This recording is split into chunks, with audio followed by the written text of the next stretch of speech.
Greetings from New York City. It is May. Actually, it's the first day of May. And if you know me, you know that I'm a CPA, a certified public accountant here in the northeastern United States. And I do taxes for a living. And, so I'm working like a madman, working crazy. And then after busy season every year, I take a day off, come into Manhattan, go to the Metropolitan Museum of Art, and generally just kind of spend the day alone. It's a chance to unwind, a chance to get my wits back, de-stress, all that good stuff, spend a day alone with the art. And this year it's been particularly good because of the weather. I mean, you can see it's May 1st. It is beautiful out here. There are a bunch of people just enjoying this day. The plants are in full bloom. And can't wait to get into the Met and see what exhibits they have. Right now they have a Sargent in Paris exhibit. So the work of the great artist Sargent, John Singer Sargent, only it's his time that he spent in Paris. Interesting guy. He was born as an American, spent most of his life growing up in Europe and sort of training himself and honing his artistic skills there. And went on to become one of the greatest portraiture artists of all time. So hopefully I'll be able to get into that exhibit and check it out. In the meantime, I'm just going to enjoy some time here in Central Park. Check out this cute wiener dog.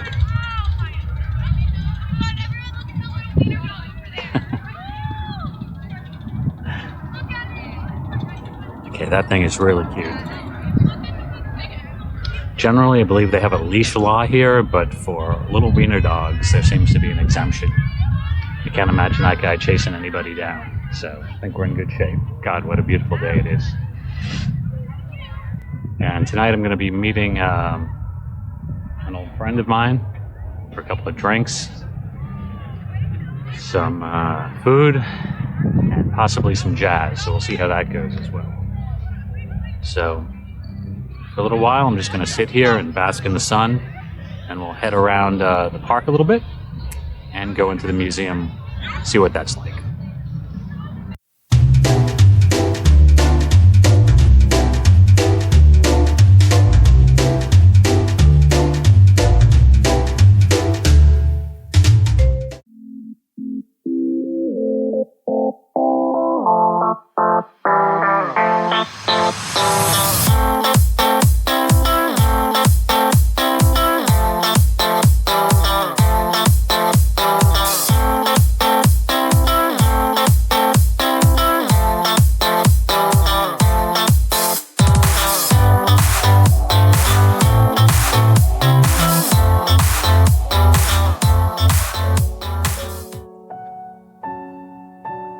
I've always loved Sargent's sort of loose brushstroke and his very sort of saccharine but not comical approach to portraiture.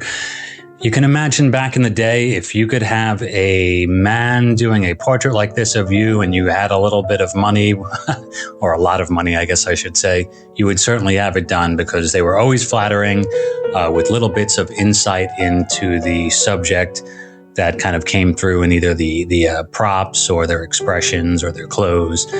And Sargent had moved to Paris in 1874. He was 18 years old and he wanted to study art seriously. He studied at the School for Fine Arts, which was the most prestigious school in France at that time. He trained under Carolus Duran, who was a progressive portraitist, and he engaged in very fluid brushwork and painting directly from life. He was very influenced. I think you can see in a lot of these works by Velázquez and a lot of the old masters, which seems to have been very heavily emphasized in his teaching. And he immersed himself in the Parisian high society, which, he was seeking commissions from the wealthy elite. It made sense.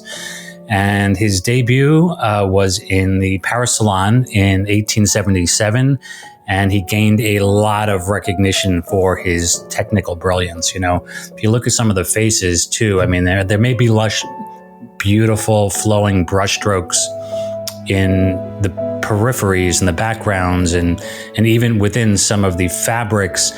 But boy, oh boy, if you look at the faces, they are all very exact and shows a confident hand, that's for sure. He did become a rising star in the Paris art scene in the 1870s and the 1880s. And just really being able to get to see not the complete works of an artist, but a comprehensive analysis of the periods of one of their life is just such an amazing thing. I think we have, I'm going to say 2 or 3 Sargents on exhibit here at the Metropolitan Museum of Art. I'm speaking like I own the place. It's sort of my home museum, you know, so I'm from the northeastern United States. And if I'm looking to get away, this is where I come. So yeah, at any given time, I would say there's got to be, you know, certainly Madame X is always up, and a few other portraits that I think they rotate out. But to see this level of work here is really amazing. And as somebody who loves art, I love the studies that go into making the final product even more. And there were a lot of those on display here for Sargent. There were even studies for Madame X herself.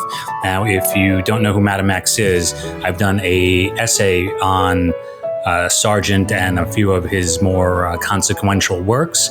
Be sure to check that out among my videos. And I'm probably geeking out a little too much here, but one thing that I came across that I thought was really cool was this postcard that Sargent did.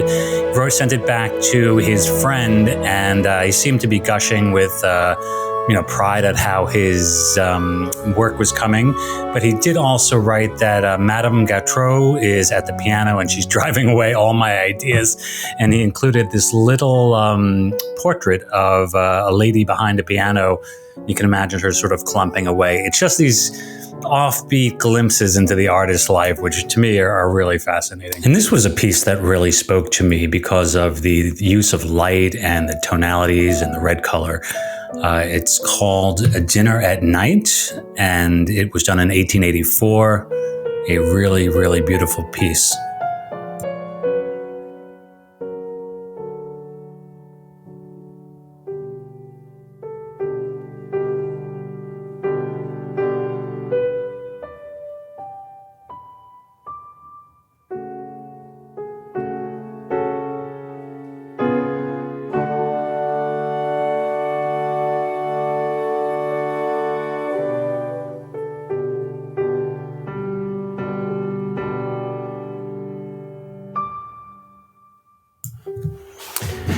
And so ends my visit to Sargent in Paris. I would say it was a pretty good exhibit overall.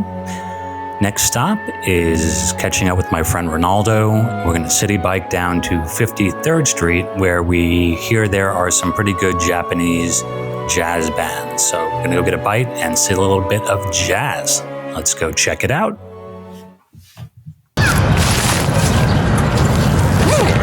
Never told a story about. The Citi Bike is a really great way to get around Manhattan. It's a good way to get your exercise, and you can also go from place to place pretty quickly and efficiently. Here we're heading down to 53rd Street, down 2nd Avenue, and you can see there is a designated bike lane and everything. Now, originally we were on our way to a restaurant called Tumi, T-U-M-I, and their thing is that it's a Japanese restaurant. You can get food and snacks, and they have these Japanese jazz artists playing there. Now, as soon as we got to the location on 53rd Street, we discovered that there was a line out the door already, and when we were talking to our waitress, she was telling us how there's a cover charge. And as we were kind of sitting there eating our dinner, we saw a guy with a stand-up bass go into the jazz club 2 doors down. So we went into this place, which you can see is just about empty. This is the first set. I'm sure it'll be crowded later, but it is a really nice place to enjoy a little bit of sake, catch some jazz artists, and hear some great music.